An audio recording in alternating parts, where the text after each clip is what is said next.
Have you ever had a feeling when someone smiles at you that deep down you know that this person doesn't like you? That they're smiling at you on the surface level, things are cordial and stuff, but deep down, this person has ill intentions towards you. No. You ever had that feeling? Almost time, Rose. Or being in the presence of somebody that made you feel drained after interacting with them?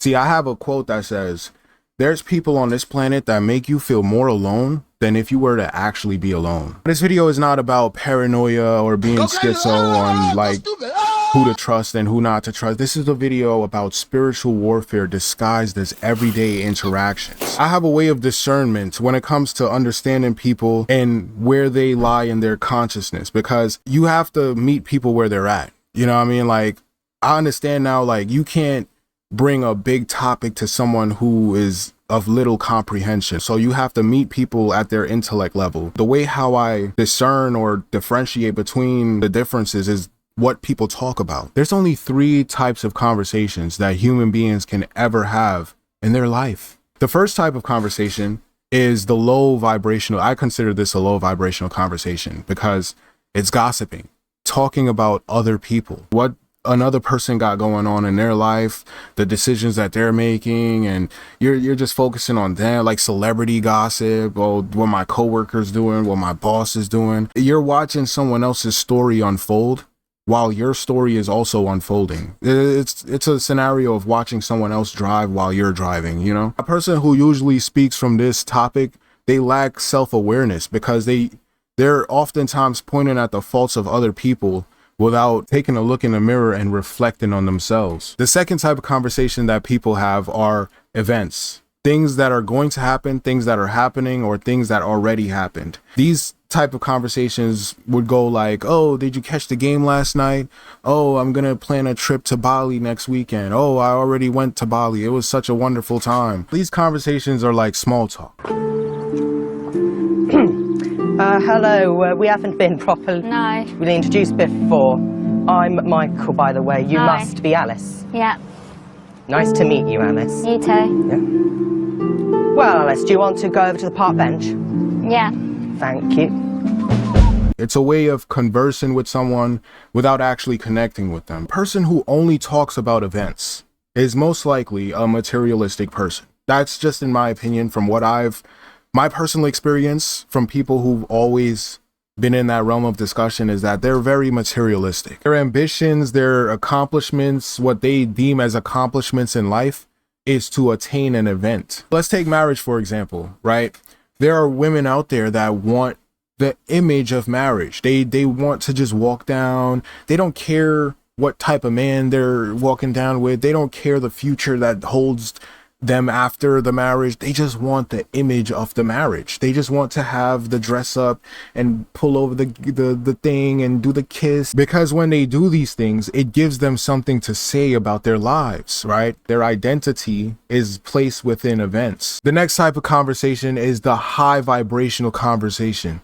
It's a conversation about ideas, things that affect change, right? Things that cause change, because it all starts from a mindset. A voice that speaks of a future where the invisible currents of electricity bind us together, not merely through wires and cables, but through the very ether that permeates our existence. We live in an era of unprecedented technological advancement, an era where communication is instantaneous. From my personal experience, I've seen 2 different types of reactions when it comes to talking about ideas, having high vibrational conversations, introducing a high vibrational conversation to somebody. One is repulse. Some people are repulsed by this. They are repulsed by thinking, critical thinking, and they usually dismiss the topic and change it back to the other 2 types of conversations, which is talking about events or talking about other people. These types of people I consider lost souls, because if you can't engage that part of your brain when it comes to reasoning, you're just a robot that's programmed. Love you, and she gave you a second chance. Now let's talk about the presence of people in our lives. Have you been around people who always left you feeling drained? They always left you feeling depleted and lesser of yourself each time you interacted with them. Let me be the ad hoc welcoming committee. I am Colin Robinson. you're going to be hearing a lot more about me. Oh, probably not. Oh, no. Nonsense. People talk. Not to me, they don't. Look at that. Personalized nameplate, huh? Yeah, I had it made because people don't usually remember my name. Oh. You have no idea how long I've been waiting to hear a kind word. Been all alone since Mother died. So, Well, I'm just talking to you. talk later? Yeah. Really? Yeah, I said we would. I'd love to chat later. Oh, what the hell was that? I didn't get anything from her. Nothing. I think there's something weird about Evie. New girl is an emotional vampire. They're an advanced form of energy vampire. But instead of frustrating people around them for energy, they feed off of pity. There's not going to be anything left when she's done with Dave, I'll tell you that much. The reason for this that I found in my life is that a lot of times people see other people as a way to emotionally dump their traumas, their emotions that they can't deal with onto another. There are people that have the mask of a friend. They have the mask of a family. They have the mask of a familiar presence. And behind this mask is a dark force that is leeching on your energy. That darkness feeds off of the light within you, your compassion, your empathy, your kindness. It feeds from that and it drains that. And keep in mind that people who are possessed by this force, they don't know what they're doing. It doesn't excuse the action, right? Poison from a friend is still poison, right? Like if I'm being handed poison by an enemy and I'm being handed poison by a friend, I'm not going to take either one. It doesn't matter who's handing me the poison, it's still poison, right? But some people, they would take the poison from the friend because they're in their head, they're like, oh, that's my friend, that's my buddy, they'll never do anything to hurt me. It doesn't matter if they won't do it or will do it. What matters in the moment is that there's actual poison there. Maybe your friend is unaware of the poison. Maybe they don't know that it's poisonous, but you have to look out for yourself. You know, like that's the whole gist of that analogy. Now, this book, the Bhagavad Gita, has taught me about this spiritual war that you have to stop being timid about why it is you feel certain things. The Bhagavad Gita is a story about a protagonist named Arjuna who is at war with his family members. Within the story, Arjuna loses his will to fight, saying this: "A shudder thrills my body, my hair bristles with horror. From my weak hand slips Gandiv, the goodly bow. A fever burns, my skin to parching. Hardly may I stand. The life within me seems to swim and faint." Arjuna was a peacemaker. He didn't want to fight his family members. He didn't want to be the one to live to tell the story about it. He rather lay his arms down, lay his weapons down so that his family members can take him out because he just couldn't live with the guilt. Now, Krishna, a higher version of self, came to him and spoke to him saying this: "Thou grievest where no grief should be. Thou speaketh words lacking wisdom. For the wise of heart mourn not for those that live, nor those that die, nor I, nor thou, nor any of these things." See, Arjuna had a hard time coping with the motives of his family, that they wanted domination, that they chose the dark side. He was aligned with the light, meaning he didn't see life in the same view as his family members did. This made him an opposition to his own family because birds of a feather flock together.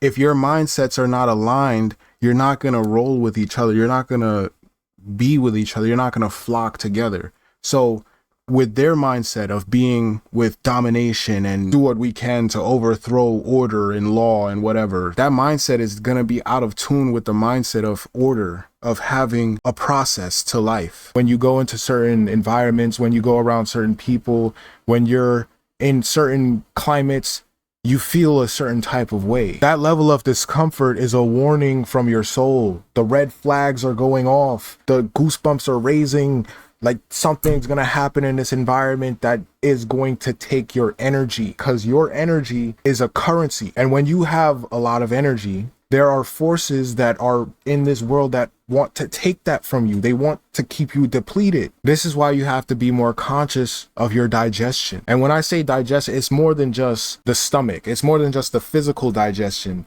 It's the mental, spiritual digestion, right? how do you feel after you eat food, right? When you eat something that's healthy, nutritional, you feel more energized in comparison to when you eat something that's heavy with oils.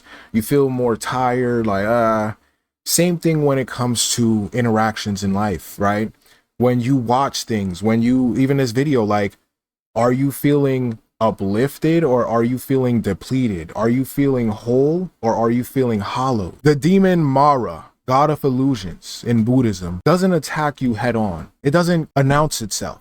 I am a demon and I'm here to take your energy. How can you say that to me, Siddhartha? I am merely concerned about you. Quiet. You are Mara, the devil. I can see your true form. But Siddhartha...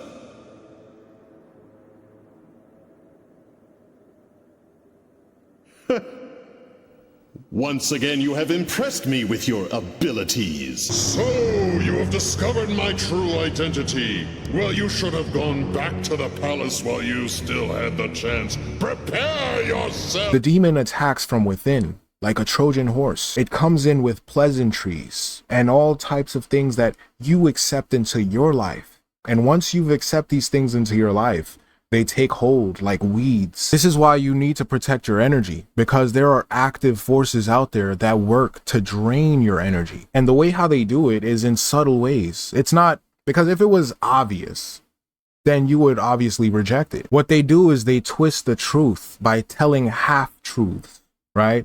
They don't show full context of certain situations because they want you to be in a certain state of mind of distrusting your own senses, distrusting your own way of deciphering things. I'm just talking about the people who are possessed by this force, the people who are unconscious of their own ways. These people are vessels for the unknown spirits. These types of people will pretend to be concerned for you. They'll give you all these emotionally charged narratives or stories. Oh, everybody's a villain in the story, and I'm just an innocent observer. And they will make little remarks about decisions that you make in your life, right? And these little, comments that they make on the side, they're not obvious in the face, these are comments that are made to go into the subconscious, right? Like, oh, why you did that? I wouldn't do that. Or you share like a little accomplishment in your life, like, oh, I got a little promotion at my job. And then they're like, that job is trash anyway, man. I heard that on the news that they're going bankrupt and this, that. They can never relate to your success because they don't want you to have success. They want you to be as miserable as they are because that's the company that they keep. They like to talk shit about life. And this is how the demons of the unseen operate, not with loud and obvious conflict, but with quiet confusion. Quiet confusion is when a perpetrator is playing as a victim. Someone who throws a hit, throws a rock, and then they hide their hands. Someone who causes the problem, and then they play as the victim within the problem. They know that if they can just break your psyche for your clarity, your mental clarity, if they could just break that support system, break all the things that you define as truths, they can now influence you. Once they break that mental down, they can now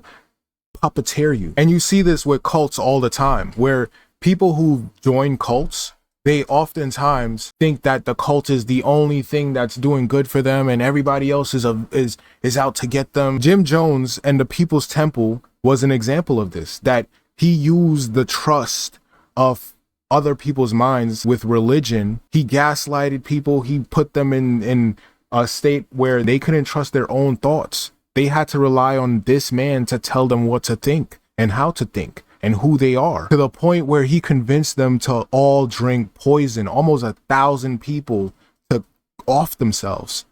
And it comes back to the analogy that I was saying. Poison from a friend and poison from an enemy is still poison. Regardless, it's still poison. Now, I see this all the time where whenever somebody goes through a down bad moment in their lives, people rush to comfort them. They rush to be like, so it's okay. Like they find camaraderie within the down bad moment, right? But I find this as fake, because it's like whenever something bad happens to you, It's like there's people there to celebrate. Like, hey, yeah, don't worry about it. You lost your job. Don't worry about it, man. Come over. Let's drink. Let's have a toast. Let's throw a party. Just forget about your problem, man. It's all good. Those same people that clap when you're failing, that love to join your presence when you're failing, are the same people that are quiet when you're winning. The same people that are like, all right, I don't want to hang out with you no more. You're different now. Now, why is this?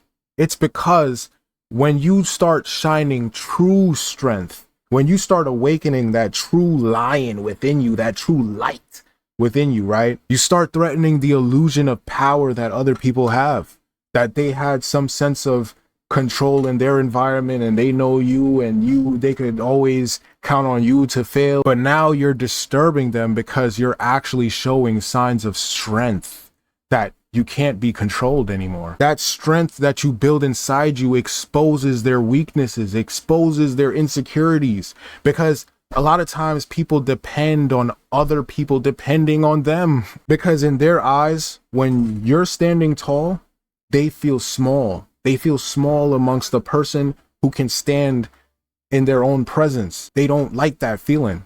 The only way they can feel tall is if they're the tallest one, if they're the one that's above the other people. So these people who are possessed with this force of greed, they don't want you to be independent. They want you to be dependent. They don't want you to have mental clarity.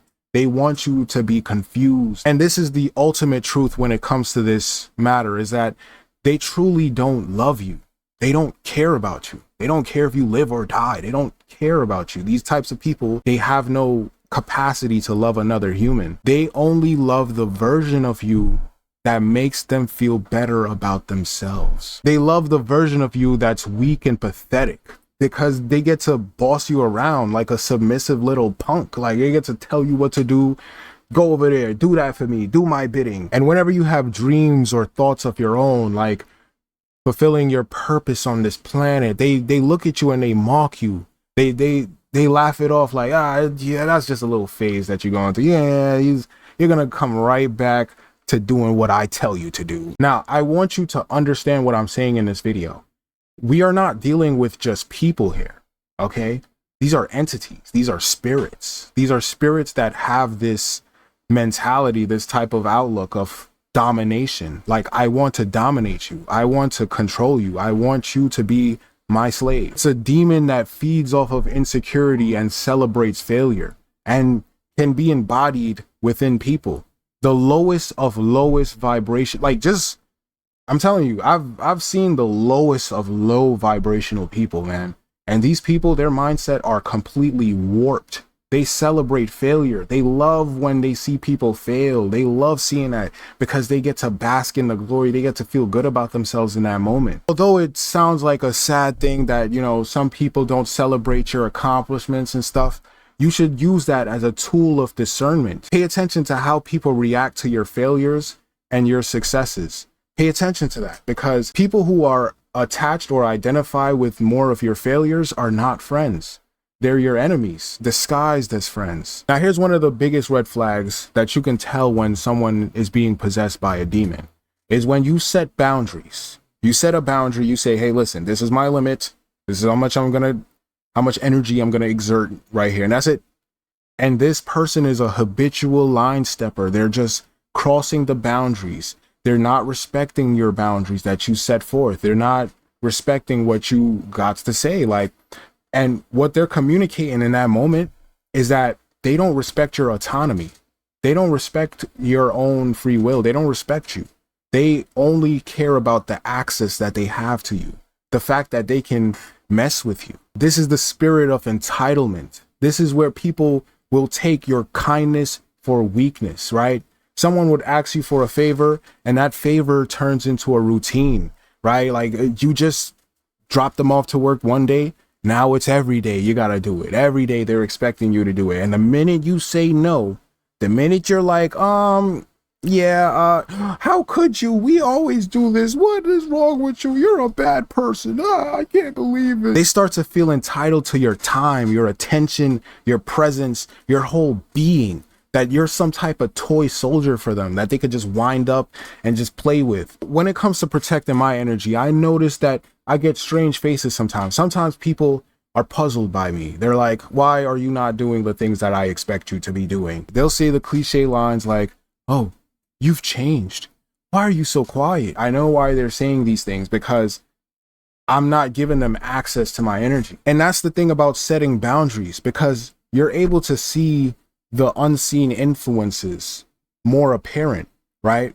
When you set boundaries, you're not only just protecting your energy, you're not just, creating a force field that keeps the generating energy inside of you. You're also exposing the forces that are trying to take it, right? When you cut that supply off, they're going to be coming back and like, wait, hold on. This barrier wasn't here before. And that demon is going to try to remove the barrier to get back to the source of energy that he's siphoning from. But the minute that demon is trying to touch the barrier, I will know where that demon is coming from. The demons don't blatantly attack. Their attacks aren't obvious. It's subtle. They go through the subtle channels. If your channels are all opened up to all sorts of influences, then you're never going to be able to pinpoint exactly where the enemy is. Anybody who reacts to your standards with anger, like they get mad at you for having standards for yourself, they're just revealing their cards. They're revealing their hands, right?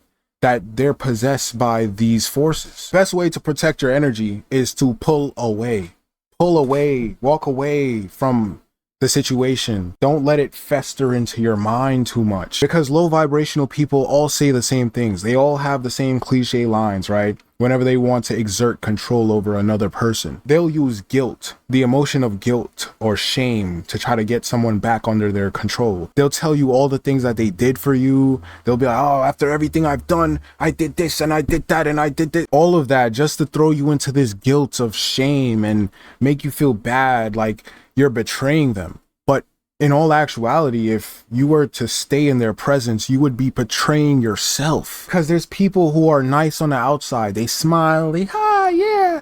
But they have unresolved demons inside them. They have unresolved mental dilemmas, which then carries over onto their relationships with people.